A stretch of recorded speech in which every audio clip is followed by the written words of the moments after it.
छोड़ो मुझे, 2 टके के मैनेजर। बमुश्किल खुद का एतमाद बहाल करके उसने दांत पीसे, मगर शायद आज मुकाबले पर कोई असर नहीं होने वाला था। तुम मुझे हर्ट कर रहे हो, और तुम्हारी हिम्मत कैसे हुई मुझे छूने की, 2 टके के मैनेजर। वो एक बार फिर गर्राई। हर्ट तो आज तुमने मुझे किया है, और छूने की बात तो मत ही करो तो बेहतर होगा। मेरे छूने से तुम्हें तकलीफ हो रही है, और जब वो सब तुम्हें अपनी गलीज और हवस भरी नजरों से तुम्हें छू रहे थे तब तुम्हें बुरा नहीं लगा?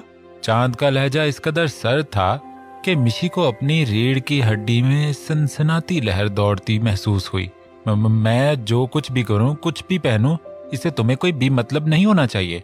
तुम होते कौन हो मुझे कुछ भी करने से रोकने वाले? मेरा जो दिल चाहेगा मैं वो करूंगी, तुम अपने मतलब से मतलब रखो। वो सारी झिझक एक तरफ रखकर पूरी तरह से मिशेल सिद्दीक के रूप में आ गई थी। सही कहा, मुझे तुम्हें रोकने टोकने के बजाय तुम्हारी इस हरकत पर 2 झापड़ लगाने चाहिए थे। कौन सी हरकत? क्या किया है आखिर मैंने? अब उसके लहजे में हठधर्मी दर आई। चांद ने उसकी हठधर्मी को एक अफसोस भरी नजर से देखा, मगर फिर कुछ सोचकर उसने एक गहरा सांस अपने अंदर उतार कर अपने गुस्से को भी दबाने की कोशिश की। एक बात बोलूं मिशी, मैं नहीं जानता तुम आज ऐसा लिबास पहनकर क्यों आई हो।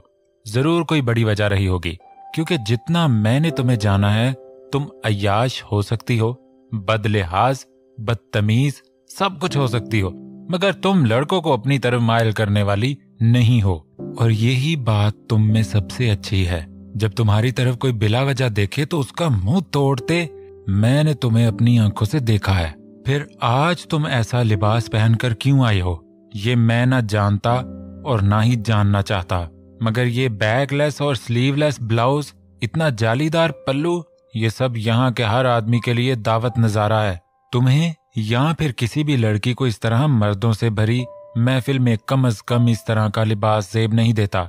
जाओ और इसे चेंज करो, शाबाश। चांद का लहजा इस कदर नरमी लिए था कि उसका गुस्सा झाग बनकर बैठ गया।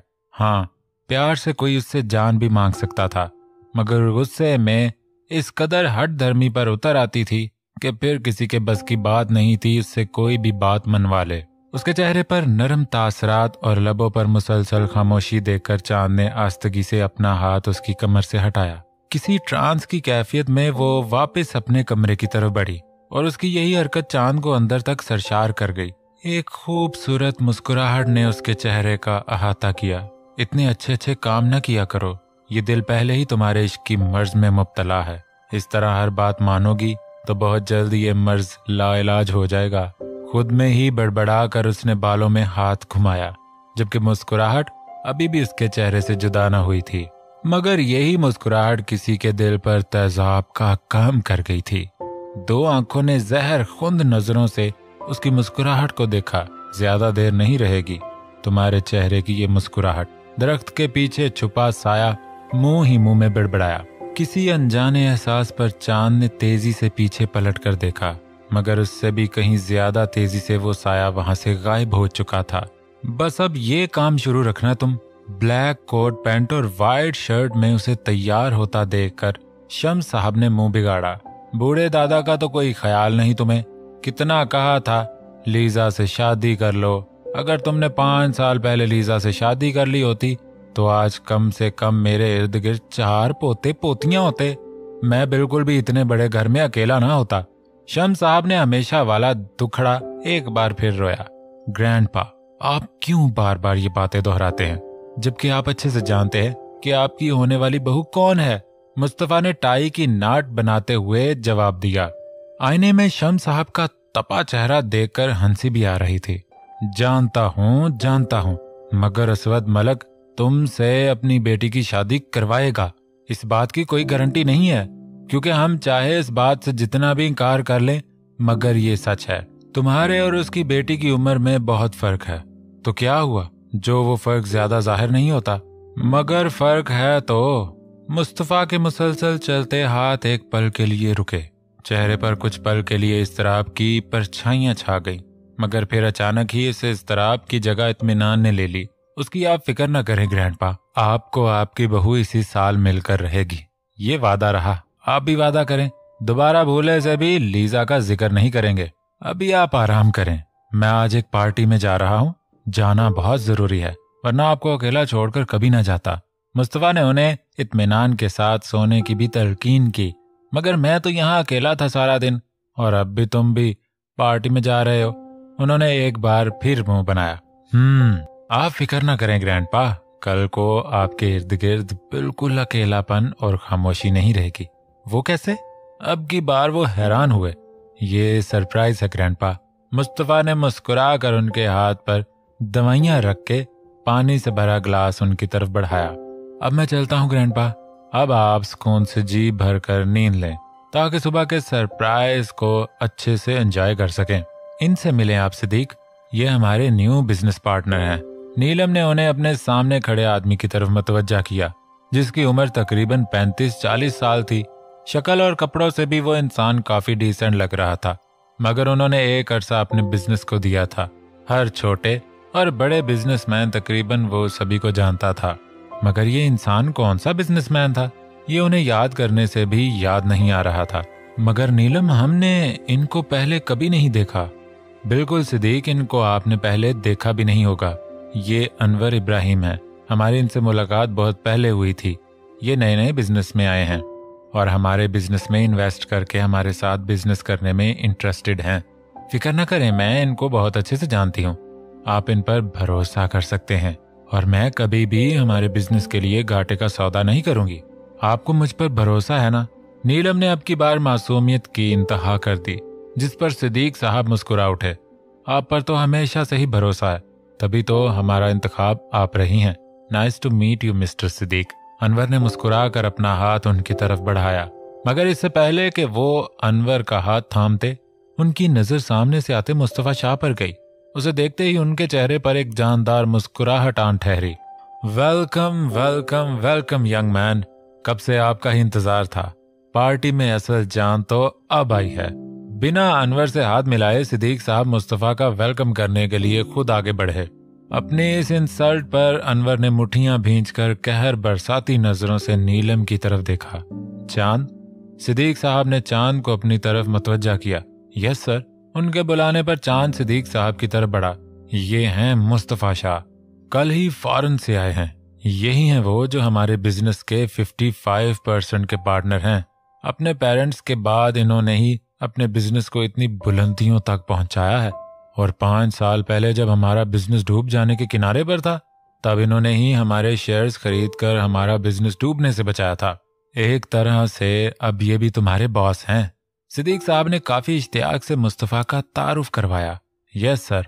चांद ने उनकी बात पर हामी भरकर एक नजर सर तापाब मुस्तफा का जायजा लिया।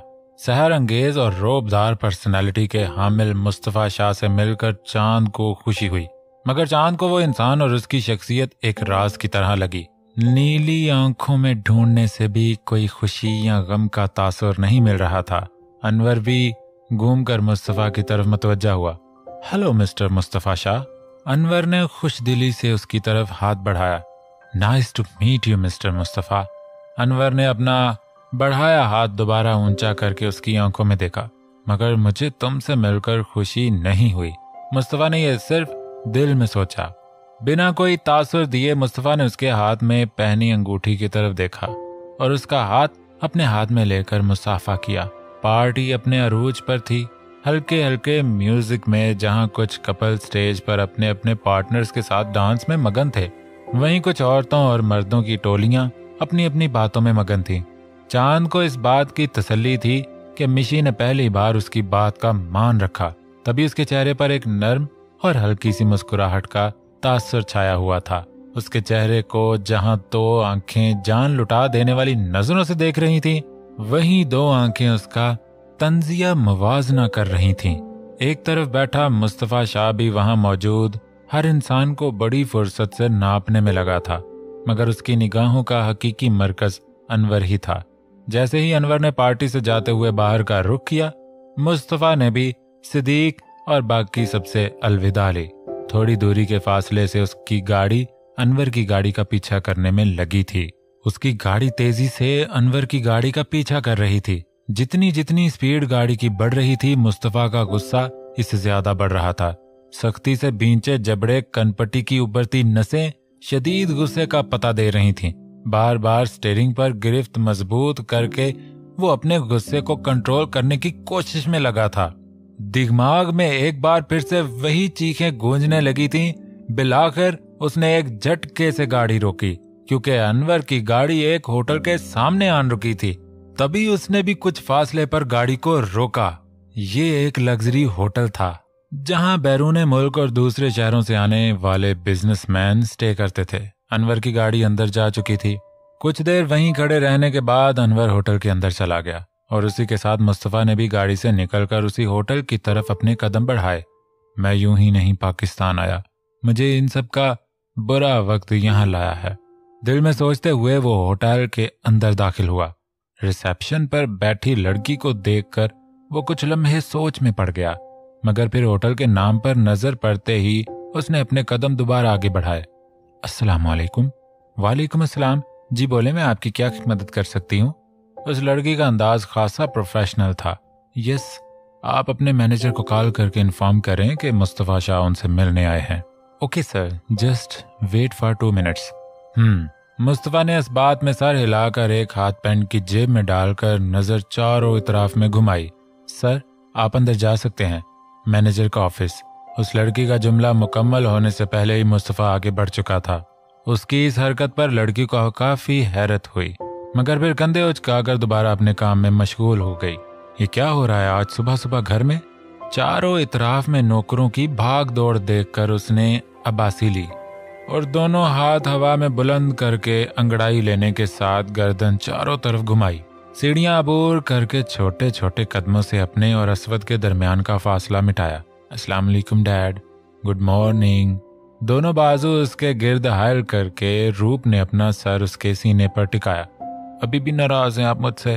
उसके इस कदर मासूमियत भरे अंदाज पर वो मुस्कुराए बगैर न रह सका। नहीं मेरा बेटा, असवद ने मोहब्बत से उसके सर पर हाथ रखा। डैड, मैं आइंदा ऐसा कुछ नहीं करूंगी, पक्का, प्रॉमिस। जानता हूं तुम दोबारा ऐसा नहीं करोगी। असवद ने प्यार से उसका सर थपथपाया। डैड, आज घर में कोई आ रहा है? जो सुबह से ये सब सारा सामान इधर से उधर कर रहे हैं। असवद के बराबर सोफे पर बैठकर उसने अपने मन में उबलता सवाल बिलाखिर पूछ ही लिया। हाँ बेटा, आपके दादाजी को कंपनी देने के लिए उनके बेस्ट फ्रेंड आ रहे हैं। हम सब अपने अपने कामों में इतना मसरूफ रहते हैं कि उनको सही से वक्त नहीं दे पाते, और आपकी दादी के जाने के बाद वो खुद को और भी ज्यादा अकेला महसूस करने लगे हैं। मगर अब वो बिल्कुल भी अकेला महसूस नहीं करेंगे। कौन है वो डैड? मैं पहले मिली हूं क्या उनसे? नहीं बेटा, वो बहुत सालों के बाद यहाँ आ रहे हैं। एक एक्सीडेंट में उनके बाकी घर वालों की मौत हो गई थी। अब वो उनके पोते के साथ रहते हैं, मगर चूंकि उनका पोता बिजनेस संभालता है तो वो भी सारा दिन अकेले होते हैं। इसी वजह से वो आज से हमारे साथ रहेंगे। तभी मॉम जरूर उनके लिए गेस्ट रूम में कोई कमरा साफ करवा रही होंगी। नहीं बेटा, हमारे फर्स्ट फ्लोर के ऊपर वाला पोर्शन तकरीबन खाली ही रहता है, तो वो दोनों वहीं रहेंगे। दो के नाम पर रूप को हैरत हुई। मगर डैड, आपने तो कहा था कि सिर्फ दादू के फ्रेंड आ रहे हैं। हाँ बेटा, वो तो आ रहे हैं, मगर उनके साथ उनका पोता भी यहीं रहेगा। क्या हुआ रूप, आपको कुछ कहना है? उसे खामोश देखकर असवद ने सवाल कर डाला। नहीं डैड, ये तो अच्छी बात है, अब मेरे पास एक नहीं बल्कि दो दादाजी होंगे। बिल्कुल सही बेटा, वो भी तुम्हारे दादाजी की तरह हैं, इसीलिए उन्हें भी आप अपने दादाजी का ही दर्जा देना। जी बिल्कुल डैड। अच्छा जाओ रूप, जाकर अपनी माँ को देखो क्या कर रही है। क्यों डैड, आप ऑफिस के लिए पूरी तरह तैयार तो हैं, फिर क्यों माम को काम करते हुए बुला रहे हैं? उन्हें करने दीजिए काम। इनफैक्ट मैं भी जाकर उनकी हेल्प करती हूँ। रूप ने मजे से सुबह सुबह अपने डैड को सताना शुरू कर दिया था। असफद ने भी बदले में उसे सख्त घूरी से नवाजा। नहीं, मैं अभी ऑफिस नहीं जा रहा, जब तक शम्स साहब नहीं आ जाते मैं यही हूँ। अब तुम शराफत से किचन में जाओ और अपनी माँ को भेजो, जरा जरूरी बात करनी है मुझे उनसे। असफद ने मसनूई संजीदगी से कहा, जिस पर रूप की हंसी छूटते छूटते रही। ओके डैड, जो हुक्म। अपनी मुस्कुराहट जब्त करके वो खुद किचन की तरफ बढ़ी। अस्सलाम वालेकुम। शम्स साहब के बाआवाज़ सलाम पर हॉल में जमा तमाम अफराद मुतवज्जा हुए। रूप ने एक नजर दरवाजे में खड़े अपने दादा की उम्र के बुजुर्ग की तरफ देखा। साफ सुथरे कुर्ता शलवार में नीली आंखें और शफकत भरी मुस्कुराहट चेहरे पर सजाए वो इंसान उसे अपने दादाजी की तरह ही लगा। मगर जैसे ही उसकी नजर साथ खड़े उस देओ कदो कामत और नीली आंखों वाले नौजवान पर पड़ी, रूप के दिमाग में एक साथ कई घंटियां बजने लगीं। बेशक आंखों से वो इस बुजुर्ग का पोता ही लग रहा था, मगर उसने शायद इस लंबे चौड़े इंसान को पहले भी कहीं देखा। नजरें ऊपर की तरफ करके उसने सोचने की कोशिश की और दिमाग में हुए अचानक जमाके पर उसने अबरू उठाकर सामने वाले को एक बार फिर सर से पांव तक नापा। बेशर्म बुज़दिल इंसान, इतना लंबा चौड़ा होकर डरपोकी की इंतहा कर दी इसने। मेरे घर में इस बुज़दिल इंसान के लिए कोई जगह नहीं। इससे पहले कि वो खतरनाक इरादे लेकर आगे बढ़ती, किर्रत ने बाजू से पकड़कर उसे आगे बढ़ने से रोका। क्या हो गया शैतान की नानी, इतने खतरनाक तेवर लिए किसको देख रही थी? किर्रत ने उसका लाल चेहरा देखकर पूछा। मॉम, वो सामने जो बॉडी बिल्डर लंबा चौड़ा इंसान देख रही है ना आप? रूप ने अपनी शहादत की उंगली का रुख मुस्तफा की तरफ किया। देख रही हूँ मॉम, वो एक निहायत ही बुज़दिल इंसान है। इतना डरता है कि अगर कोई लड़ रहा हो या किसी के दरमियान लड़ाई हो रही हो, वो उस झगड़े से 100 कोस दूर रहता है। रूप की इस गोहरे अफशाई पर किर्रत ने हैरत से उसकी तरफ देखा और फिर जान निछावर कर देने वाली नजरों से मुस्तफा की तरफ। सच बेटा? हाँ मॉम, बिल्कुल सच। रूप ने गुस्से से मुट्ठियां भींची। फिर तो ये बहुत प्यारा बच्चा है, लड़ाई झगड़े से दूर रहने वाला। शायद इसको हमारे घर में खुदा ने रहमत बनाकर भेजा है, ताकि इसको देख देख कर तुम दोनों बहन भाइयों को अक्ल के नाखून आ जाएं और तुम दोनों भी लड़ाई झगड़े से हमेशा हमेशा के लिए दूर हो जाओ। आज से ये भी मेरा बेटा है। किर्रत ने उसे एक तरफ किया और खुद रूप को शशदर छोड़कर मुस्तफा की तरफ बढ़ी।